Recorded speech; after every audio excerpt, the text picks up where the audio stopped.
दोस्तों, स्वागत है आपका मेरे इस यूट्यूब चैनल में। आज हम फिर से बात करने वाले हैं कोविड-19 से ही रिलेटेड एक इशू के बारे में, and that is about World Health Organization WHO।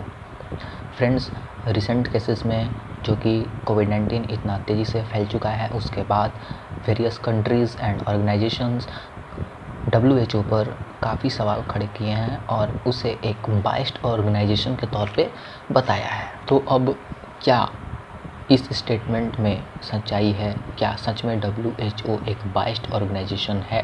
इन सब के बारे में आज हम बात करेंगे, पर उससे पहले हम ये बात करते हैं कि WHO क्या है, इसकी स्थापना कैसे हुई, इसके पीछे मोटिव क्या था और इसके रिसेंट ईयर्स में अचीवमेंट्स क्या क्या हैं।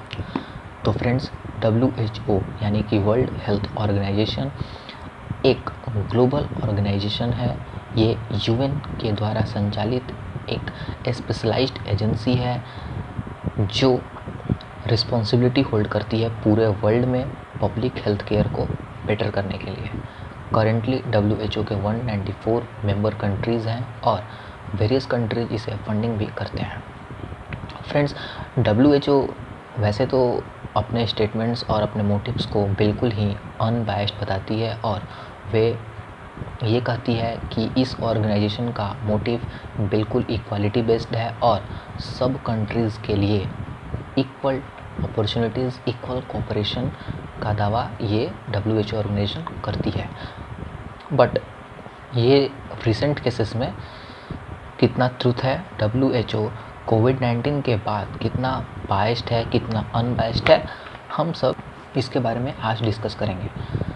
बात करें अगर हम WHO की अचीवमेंट्स की, तो रिसेंट ईयर्स में WHO ने काफ़ी अचीवमेंट्स भी किए हैं, जैसे कि eradication of small pox, eradication of polio and in the development of several vaccines including that of Ebola में भी अपना काफ़ी अहम योगदान दिया है WHO ने। अगर फंडिंग की बात की जाए तो 2018-19 के डेटा के अनुसार WHO को सबसे अधिक funding United states of America ने की थी, जो कि तकरीबन 15% ऑफ द टोटल फंडिंग थी, and it was around $400 million.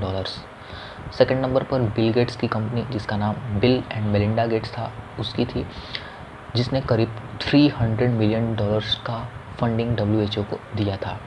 अगर हम बात चाइना की करें तो चाइना ने भी तकरीबन 85 to 90 मिलियन डॉलर्स का फंडिंग WHO को दिया था इन द ईयर 2018-19। लेकिन फ्रेंड्स, WHO के वर्किंग प्रिंसिपल्स खास करके कोरोना वायरस के बाद काफ़ी सवाल के कटघरे में खड़ा हो चुका है। Various quarters, various organisations and various countries including US and UK अब ये विरोध, ये आपत्ति जता रही हैं WHO पर कि वो एक बायस्ड ऑर्गेनाइजेशन है और वो बिल्कुल पूरी तरह से चाइना सेंट्रिक हो चुका है और वो एक मिसमैनेज्ड ऑर्गेनाइजेशन के तौर पर फ़िलहाल कार्य कर रहा है। क्योंकि कोविड-19 से रिलेटेड काफ़ी जानकारी WHO ने हमसे रिसेंट मंथ्स में छिपाए, जिसकी वजह से कोविड-19 इतनी तेज़ी से पूरे वर्ल्ड में फैल गया और इतने डेथ हो गए। तो अब हम कुछ ऐसे डेटा के बारे में बात करते हैं जो कि ये सजेस्ट करते हैं कि in recent months, in recent years WHO कहीं ना कहीं एक बायस्ड ऑर्गेनाइजेशन के तौर पर उभरता जा रहा है और वो खास करके चाइना सेंट्रिक होते जा रहा है। अगर हम बात करें सबसे पहले प्रूफ की, तो इन रिसेंट मंथ्स जब कोरोना वायरस अपने बिल्कुल ही इनिशियल स्टेज में था, वो सिर्फ चाइना में ही उस वक्त तक फैला था, पूरे कंट्रीज़ में वो इतनी तेज़ी से नहीं फैला था उस वक्त की बात। It is around December 2019 to January 2020। इस दौरान हुआ क्या कि Italy, which is a very good friend of China, ने एक अभियान जारी किया and its name was hug the Chinese. तो इस दौरान हुआ क्या कि जब कोरोना वायरस चाइना में तेज़ी से फैल चुका था और लोगों को ये पता चला कि ये एक कॉन्टेजियस डिजीज़ है, इसके संपर्क में आने से दूसरे लोग भी संक्रमित हो सकते हैं, तो लोगों ने चाइनीज़ पीपल को कहा कि हम इनसे थोड़ा डिस्टेंसिंग रखेंगे, हमें फ़िलहाल चाइनीज़ पीपल से डिस्टेंसिंग रखने की ज़रूरत है, which was very good, which was undoubtedly a good decision. वो बिल्कुल भी इनइक्वालिटी या फिर प्रेजुडिस नहीं था, वो बिल्कुल ही सही डिसीजन था। लेकिन इटली ने कहा कि नहीं, ये एक सही डिसीजन नहीं है। हम चाइनीज़ पीपल को भी इक्वली ट्रीट करेंगे और इस कारण से उन्होंने हग द चाइनीज़ अभियान शुरू किया, जिसमें कि उन्होंने कहा कि हम हर एक चाइनीज़ पीपल को गले लगाएंगे और ये शो करेंगे कि they two are equally important for the world. But इस अभियान के बाद किस तरह से इटली उसके बाद कोरोना वायरस के भारी चपेट में आया और कितने डेथ्स हो गए वे पूरी दुनिया जानती है।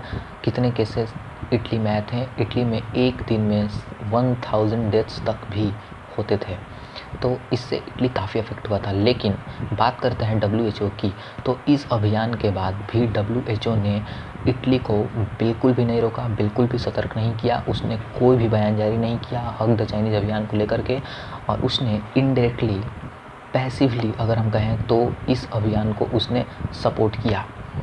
तो इस वजह से कोरोना वायरस इटली में भी बहुत तेज़ी से फैला और उसके बाद यूरोप में भी वे अपना पाँव पसारता हुआ दिखा। तो अगर हम बात करें दूसरे प्रूफ्स की, तो फ़िलहाल जो WHO के करंट प्रेसिडेंट हैं टेड्रोस एधनोम, उन्होंने लगातार चाइनीज़ गवर्नमेंट को, चाइनीज़ मीडिया को काफ़ी ट्रांसपेरेंट बताया है, काफ़ी अच्छा बताया है, और उन्होंने ये भी कहा है कि कोविड-19 को हैंडल करने में चाइना ने काफ़ी अच्छा प्रयास किया है। तो इस तरह से उन्होंने बिल्कुल एक कंट्री बेस्ड बयान देना, एक इस तरह से ग्लोबल ऑर्गेनाइजेशन का कितना हद तक सही है वे आप सब सोच सकते हैं। यहाँ तक कि जब वेरियस कंट्रीज़ वर्ल्ड के ये कहने लगे कि वे एक स्ट्रिक्ट इन्वेस्टिगेशन चाहते हैं चाइना में वुहान लैब में जा कर के कोविड-19 के ओरिजिन पर वे एक स्ट्रिक्ट इन्वेस्टिगेशन चाहते हैं, उस वक्त भी WHO काफ़ी शांत था और पैसिवली एक तरह से इसका विरोध ही करता हुआ दिखा था। लेकिन काफ़ी ज़्यादा प्रेशर पड़ने के बाद WHO फाइनली इस बात के लिए तैयार हुआ कि हाँ ठीक है, WHO की एक टीम वुहान लैब में जाएगी और वहाँ पर कोविड-19 के ओरिजिन पर एक इन्वेस्टिगेशन जारी करेगी। तो ओवरऑल सिनेरियो ये है कि चाइना के ग्रोइंग इन्फ्लुएंस WHO पर पूरे वर्ल्ड के लिए खतरा साबित हो रहा है, क्योंकि China is not a democratic country, वो एक कम्युनिस्ट कंट्री है। इस कारण से अगर उसका इन्फ्लुएंस एक ग्लोबल ऑर्गेनाइजेशन जैसे कि WHO पर अगर होगा तो वो पूरे वर्ल्ड के लिए काफ़ी खतरा होगा। रिसेंट केसेस की हम बात करें तो WHO बिल्कुल ही चाइना और शी जिनपिंग का पपेट बनता हुआ दिख रहा है। तो ओवरऑल सिनेरियो ये है कि WHO एक बायस्ड ऑर्गेनाइजेशन बिल्कुल बनता जा रहा है, इसमें कोई शक नहीं है। काफ़ी कंट्रीज़ का ये क्लेम बिल्कुल सही है।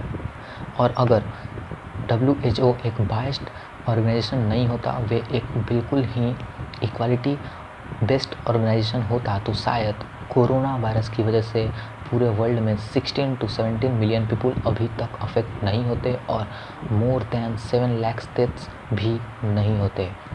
कहीं ना कहीं इसका एक रीज़न WHO ज़रूर है। इसमें आपकी राय क्या है? ये बिल्कुल वैल्यूएबल है, आपकी राय बहुत ज़्यादा वैल्यू करती है, मैटर करती है। इसलिए मैं चाहता हूँ कि आप अपने राय को कमेंट बॉक्स में बिल्कुल दें, और ताकि मैं ये जान सकूं कि आपके नज़र में WHO बेस्ट है या नहीं। बाकी आप अपना ख्याल रखें। जय हिंद।